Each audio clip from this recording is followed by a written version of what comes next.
Crypto Talk is back for 2020, and me and Sir Rick Rock. In this episode, we're going to discuss FinTech, central banks, and the digitizing of fiat money, and maybe a little bit of crypto as always. So sit back and watch, and thanks for joining in on Crypto Talk from Crypto Watch once again. Try to shut us down and it ain't gon' slide. Only thing I fear is God and he on my side. That's the confidence I got, cause he got me. That's why I really feel like you can't stop me. That's all you got. Come on with it. That's all you got. You can't stop me. You don't got the power. From here? From US? Yeah, around the world. Around the world? Mm-hmm. Not just China. I just checked. But that's for the digital yen or something else? For their own stable. Oh, their own type. Tokenizing. So they're trying to tokenize their What- own money. What was the one we were talking about that was it the Japanese banks that they were going to use? Were the other ones that were going to all support, was it XRP? Japan's, I think almost. Like last year or the year before? I think Japan's. I think is using XRP and most, if not. They are already. All banks. They for sure went for Yeah, that already. also not all banks. For transfers. For transfer. Transfers. So Well, yeah. because of the speed that XRP provided. Speed and So that went through. I'm assuming it's speed and cost. It's cheaper. Yeah, like for example, say a transaction costs 35 cents, and when you go to Arco Hmm. per transaction, right? You know what? That remember how we were texting, and we're talking about the digital, mostly about FinTech, Mm-hmm. and how you're saying transaction fees. What do you think about Zelle, and how that works? Because we don't get charged anything. I don't know if the bank pays Mm-hmm. whatever bank's using, but those are transfers. Those are straight money transfers from people who owe you money, or who you want to pay, or you want to give some to your mom, whatever. Mm-hmm. How do you think? How does that work? Like, who's getting charged, and how come it's free? Is it digital? It's FinTech, but It's digital, it's free, but Mhm. You want to come into the shot a little oh. bit here, since we're kind of already started. we We eased into it. Oh, we eased into it. I eased him into it.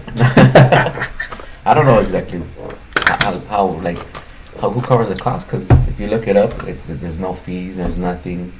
But I'm assuming where the fees are is the transaction later on. You know, like it takes banks X amount of fees to transfer X amount of dollars. It has to be transferred somehow. Mhm. It isn't just digital and that's it. No, it doesn't work that way. Do you think they're going to eventually lead us to where I think it'll probably be a fee later on. later on? Yeah. It's like it's a free It's trial. just We're the when- free trial. Yeah, they're testing it with everybody. We're the free It's, trial. it's blowing up because everybody uses it, huh? It's a free trial. I'm assuming what it is. Does other bank institutions use it? Well, if you use Zelle, if you have Chase, you use QuickPay, and if you have Chase, you use Zelle with Wells Fargo. You use Zelle with Apple Pay, maybe. I think. Bank of America has Zelle.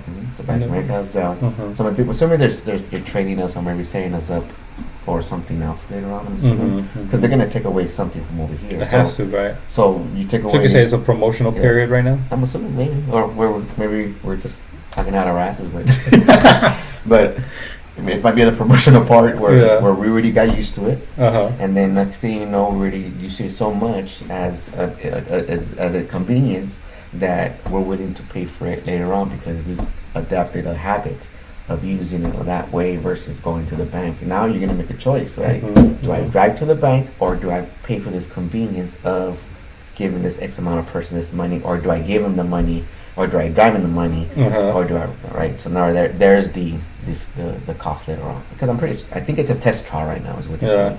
So I'm assuming what will replace that? I don't know. You know, if you look at transactions that cost you every time you go to a liquor store is 35 cents or 25 cents, and it's still a transaction fee.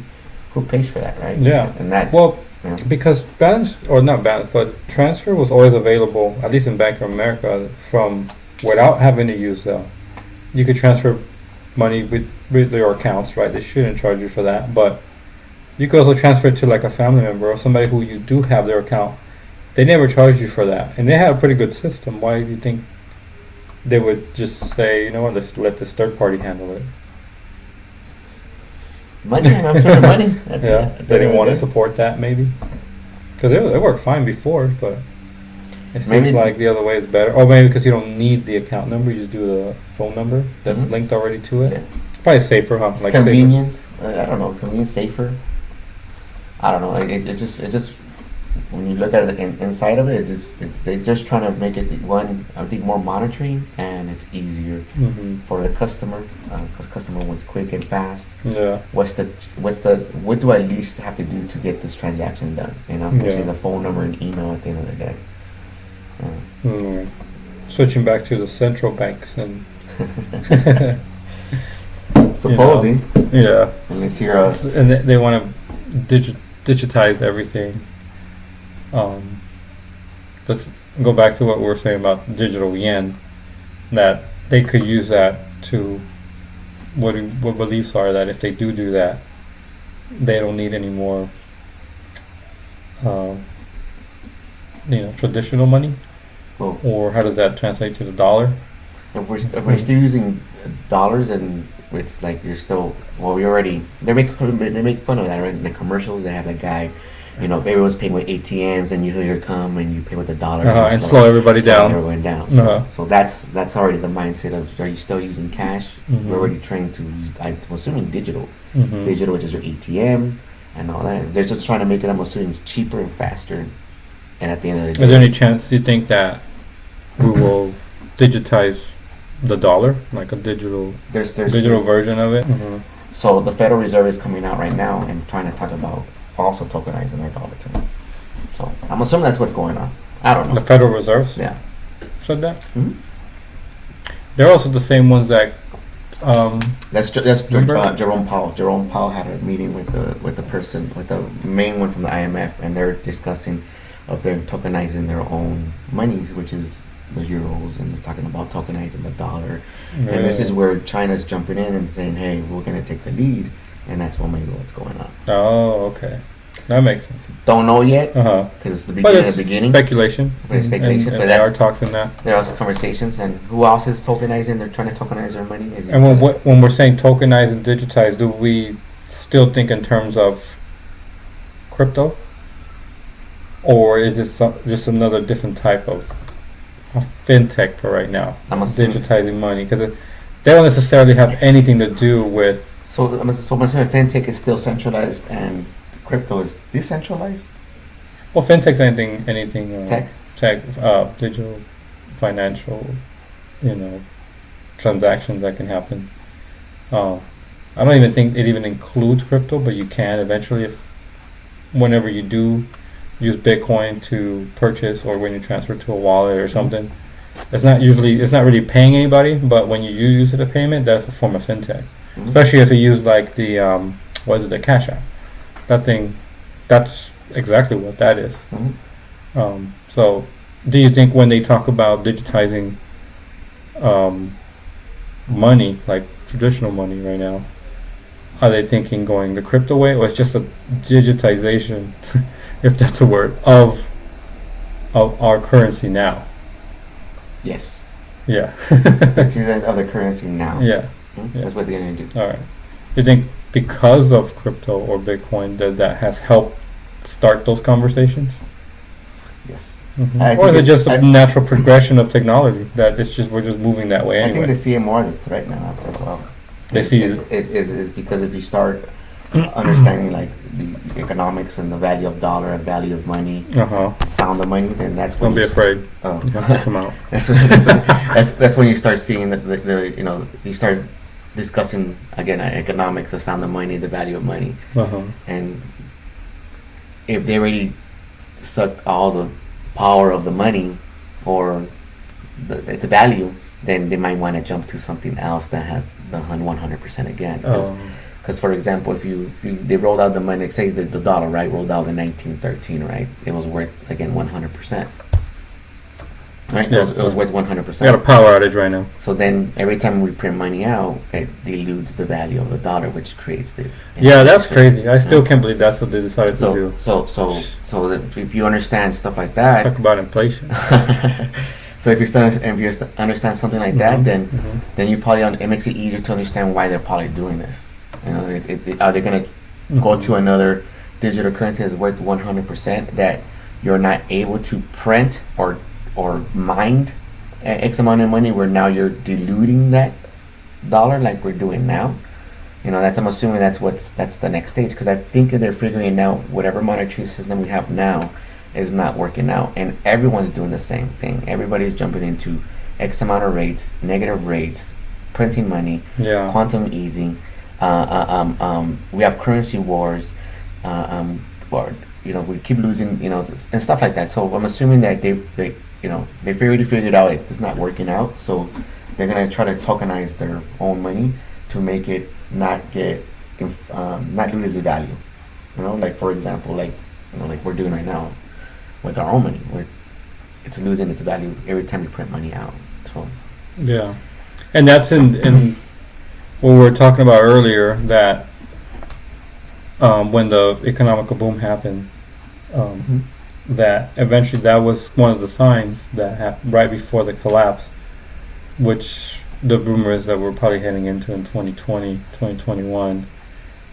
First was the printing out of more money, that eventually led to, or it was the start of what was to come, which we were alluding to before, right? That we were talking about the market dropping, right, after hitting the all-time highs just this past Christmas season. Well, everything hit all-time highs. You have the Nasdaq hit an all-time high. You have the SP 500 hit all-time highs. You have houses hitting all-time highs right now. So I'm assuming, we can't think for another 10 years that we're going to continue to set all-time highs and so on and so on and so on. There has to be some kind of correction at the end of the day to continue the market to continue to go back up, because it has to be a healthy correction, and that's normal. The only thing is don't panic.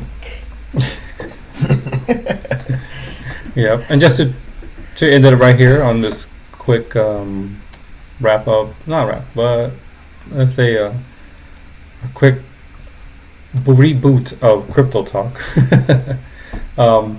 What can we look forward to in this year, like 2020? What do you see coming up in mainly the crypto market? We haven't really talked about crypto yet. It's just mostly of what's going on economically right now.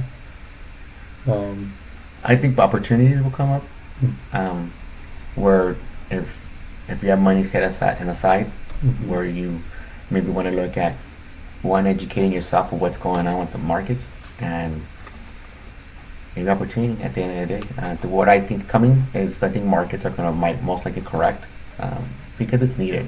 Let's stick to specific crypto. Like, as far as what you can see in Bitcoin right now, I know it's testing 3,700, and right now it's at 7,000. No, it's at 7,000 right now. Oh, it is. It's at 7,000. So what's the fear that it's going to drop to? Well, it's not a fear. We don't know what direction it's going to go, because right now it's hitting a point where it has to make a decision. Either it's going to go up at this level, or it's going to come down, and that's respect the price. But then we have another price. Another key factor is coming in, which is the halving that's coming next year. True. That's this year. This year. First of January, 2020. You have the halving coming in here, and then you're gonna have less Bitcoin being mined, which is the whole point of the whole thing, right? Is have X amount of Bitcoin created, and you're not able to inflate or print out more money. Print or so on, right? Yeah, no, it's reducing the amount of that's going to be able to be mined, and eventually leading up to where you have no more Bitcoin being mined. I forgot what the date was. Probably next year, right? It's in. There's no more halving. This is the last halving. After this, there's a couple of more halvings. There's this halving, and there's another halving in 2030. 2030. 2030. Yeah. No. Where are we at? That sounds too long. No, we're 4 years. What's 4 years? That's the last Bitcoin supposed to. No, it takes 4 years. I think there's 3 more halvings left. I think the last Bitcoin's supposed to be mined sooner than that, though. It's reducing the rate, but we'll look it up on the next episode. We'll straighten all that out, because it's been a while. We haven't really checked into it, but anyway, that was Crypto Talk for 2020. we're actually going to do this in reverse. We're going to actually bring you back and see what's going on the whole last year that we didn't do any shows. Just real quick, kind of like a recap and what we've been up to. Peace out, homies. Opportunity is coming.